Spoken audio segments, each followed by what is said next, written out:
pulingizni olasiz. Faqat sizmi aybdor?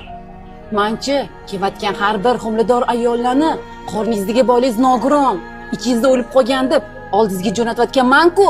Shuni unutmang. Botqo'ga billa botganmiz. Uyingizga tezroq boring, mijozlaringiz kutib qolishdi.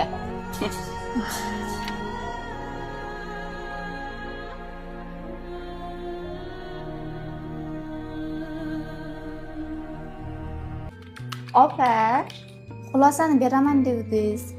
Chiqdimi? Kechirasizmi, bulekim? Bularni aytyapsizmi? Xo'jayini bo'laman, doktor.